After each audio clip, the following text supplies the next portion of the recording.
नमस्कार, स्वागत है आप सभी का कॉर्पोरेट कनेक्शन में। मैं हूं आपके साथ कविता थपलियाल और इस बेहद खास शो में हमारी कोशिश ये होती है कि जिस भी कंपनी में आप पैसे लगा रहे हो उस कंपनी से जुड़ी हर जानकारी आपके पास हो और कंपनी की पूरी पड़ताल हम करते हैं। उनकी ऑर्डर बुक, उनकी वित्तीय स्थिति, उनकी विस्तार योजना से जुड़े मामलों पर हमारा फोकस होता है। इस शो में हम मार्केट एक्सपर्ट से भी बातचीत करते हैं जो कि कंपनी स्पेसिफिक राय भी आपको देते हैं और इसी के साथ साथ बाजार की चाल पर भी आपको सलाह देते हैं। आज भी इन सब पहलुओं पर हमारी नजर रहेगी, बातचीत करेंगे इन तमाम फैक्टर्स, इनके तमाम हाइलाइट्स बताने के लिए। और चलिए, हमारे आज के मार्केट एक्सपर्ट भी हमारे साथ जुड़ गए हैं और आज विस्तार से इनसे बातचीत होगी। रिलेटिव ब्रोकिंग के अजीत मिश्रा मेरे साथ जुड़ गए हैं। अजीत, हाय, आफ्टरनून। और क्या बोलना चाहिए आज के फ्राइडे को देखकर? Thank God finally it's Friday, feel like a good Friday. आज जिस तरह से हमें बाजार के लेवल्स दिखाई दे रहे हैं, क्या कहेंगे? Good afternoon Kavita. बिल्कुल, देखिए ये रिलीफ सभी वेट कर रहे थे because week after week, month after month मतलब गिरावट का जो दौर चल रहा था कि मतलब रिकवरी भी थी तो बहुत मार्जिनल रिकवरी। इस तरीके की रिकवरी वीक में 4.5% के गेन, इस तरीके का कुछ चाहिए था मार्केट को थोड़ा सा कॉन्फिडेंस को रीगेन करने के लिए और पार्टिसिपेशन, ब्रॉडर पार्टिसिपेशन जो कि अभी दिख रही है। अगर आप देखें कविता, तो केवल एफएमसीजी और आईटी ये दो एक ऐसे सेक्टर हैं जहां पे कि कंपैरेटिवली लेस पार्टिसिपेशन है। बाकी अगर आप अक्रॉस दी बोर्ड देखेंगे including mid cap and small cap, तो हर जगह आपको पॉजिटिविटी नजर आएगी। वो मार्केट ब्रेथ में बहुत क्लियरली विजिबल भी है। आज एक इम्पॉर्टेंट सेशन है बिकॉज आज आप लॉन्ग टर्म एवरेजेस को बहुत लंबे टाइम बाद रीटेस्ट कर रहे हैं।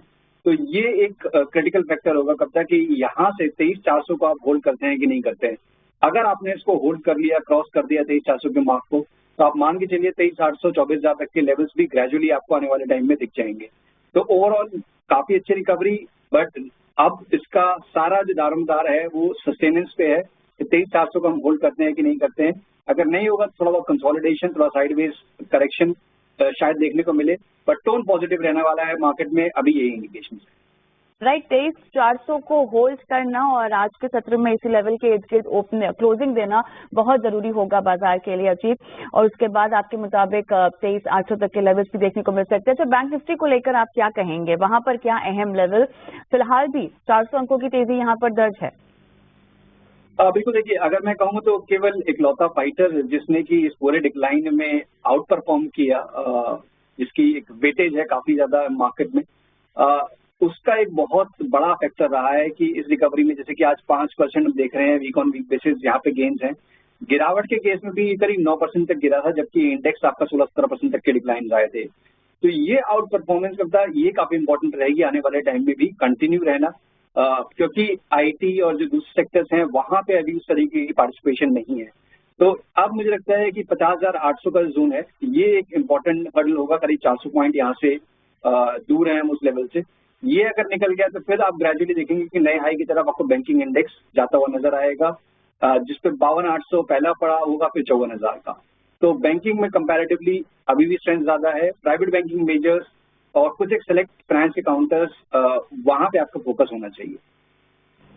ऑलराइट, चलिए यहाँ पर अब हम आगे बढ़ते हैं और कुछ स्टॉक स्पेसिफिक एक्शन जो हमें दिखाई दे रहा है उस पर हम चर्चा करते हैं।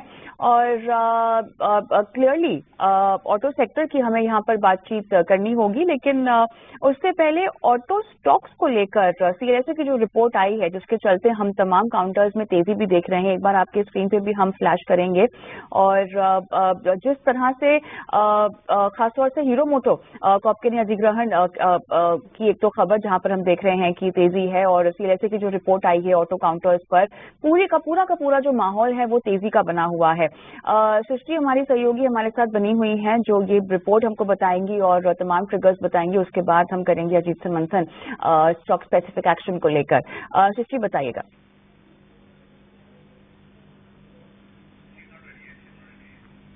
चलिए, मेरे ख्याल से सृष्टि तैयार नहीं है, लेकिन अजीत आपके पास आते हैं। अब बताइएगा ओवरऑल माहौल जो तेजी का हमें दिखाई दे रहा है, बुलिश सेंटिमेंट, ये कितना टिकाऊ है?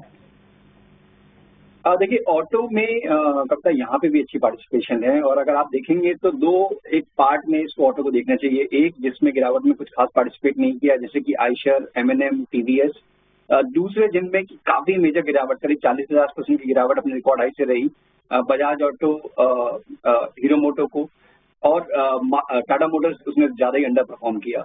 इन सबके बीच में कहीं मारुति ठहरता है। तो अब जिस तरीके से हम देख रहे हैं कि रिकवरी के केस में अक्रॉस दी बोर्ड, जैसे कि आइशर एमएनएम तो अच्छा कर ही रहे हैं, बट अक्रॉस दी बोर्ड अब फाइनली जैसे कि रिसेंट लेग में हम देख रहे हैं कि हीरो मोटो को, बजाज ऑटो में भी रिकवरी आ रही है। तो लग रहा है कि एक स्ट्रेंथ इस रिकवरी में रहेगी। और क्योंकि गिरावट काफी ज्यादा हुई थी, मैं देख पा रहा हूँ 27,000 के इंडेक्स से हम करीब 20,000 तक आ गए थे। तो ग्रेजुअली इसमें करीब 23,000 से लेकर 23,500 तक के लेवल्स पॉसिबल हैं। तो यहाँ से भी करीब अभी 1,000-1,500 पॉइंट की रैली की एंटिसिपेशन है निफ्टी ऑटो इंडेक्स में। तो बट यस, मैं भी यही कहूंगा कि क्योंकि अभी दूसरे सेक्टर्स या स्टॉक्स रिकवर करना शुरू हुए हैं, जो परफॉर्मर्स हैं उनकी तरफ ज्यादा आपका फोकस होना चाहिए, जैसे कि आइशर, एमएनएम, टीवीएस का, और बाकी सब पे थोड़ा सा एक उतना एग्रेसिव पोजीशनिंग रखने की रिकमेंडेशन अभी नहीं होगी। और राइट, यहाँ पे सीएलएसए की भी रिपोर्ट आई है और उनका क्या कहना है ऑटो क्षेत्र पर। Right, welcome back. आप देख रहे हैं कॉर्पोरेट कनेक्शन और हमारे मार्केट एक्सपर्ट अजीत मिश्रा मेरे साथ जुड़े हुए हैं। अजीत, बजाज फाइनेंस की बात करते हैं, जहां पर फिलहाल निफ्टी के टॉप गेनर्स के सूची में इसका नाम शामिल है। देखिए, टॉप मैनेजमेंट में बदलाव है और साथ में जो ब्रोकरेज हाउसेस की रिपोर्ट आई है, काफी बुलिश सेंटिमेंट यहाँ पर ओवरऑल हम देख रहे हैं, स्टॉक के इर्द गिर्द बनता हुआ दिखाई दे रहा है। कैसे देखते हैं आप इसे, और कोई रणनीति आपकी तरफ से अगर आप सुझाना चाहेंगे? बिल्कुल कविता, देखिए काफी लंबा समय इसने गुजारा है कंसोलिडेशन में। 2021 अक्टूबर में जो हाई बने थे, उसको काफी लंबे टाइम तक इसने स्ट्रगल किया। बीच में करंट हुआ था रिकवरी का 2023 में, सस्टेन नहीं हुए। अब जाके फाइनली 2025 में जाके इसने उस रेंज का जो करीब 8,000 से लेकर 6500 की रेंज थी, उसको ब्रेक करके सस्टेन कर रहा है। तो ये इतने लंबे टाइम के बाद अगर कोई मल्टी ईयर ब्रेकआउट्स होते हैं तो ये फिर एक नए ट्रेंड की शुरुआत दिखाते हैं। तो मेरे हिसाब से पहला पड़ाव करीब 94-9500 तक के लिए लेवल पे हो सकता है। और जितने भी डिप्स हैं आपको बाइंग अपॉर्चुनिटी की तरह देखना चाहिए, जब तक कि ये स्टॉक आपका अब 82-8300 के ऊपर है। अभी के लिए मुझे लगता है कि नियर टर्म में जिस तरीके से गैप अप की शुरुआत हुई है और अभी सस्टेन कर रहा है, यहाँ थोड़ा सा एग्रेसिव हो जाएगा बिल्कुल अगर शॉर्ट टर्म का आपका व्यू है तो, क्योंकि थोड़ा बहुत शायद रेंज बाउंड देखने को मिले। बट ओवरऑल टोन पॉजिटिव है। 8500 के स्टॉप लॉस के साथ बने रह सकते हैं, जिनके पास एग्जिस्टिंग पोजीशन। 8500 के स्टॉप लॉस के साथ आप इसमें बने रह सकते हैं। अजीत, शो को समाप्त करने का समय हो चला है। डिस्क्लोजर देना चाहेंगे अपने? शुक्रिया कविता। देखिए, जो भी स्टॉक्स हमने डिस्कस किए हैं, पर्सनली किसी भी मेरी पोजीशन नहीं है, बट हमारे क्लाइंट के पास हो सकती है। धन्यवाद, आपने समय दिया और तमाम सवालों के जवाब आज दिए। इसी के साथ कॉर्पोरेट कनेक्शन में मुझे भी इजाजत दें, लेकिन एक ब्रेक लेते हैं। ब्रेक के उस पास स्टॉक फटाफट। नमस्कार।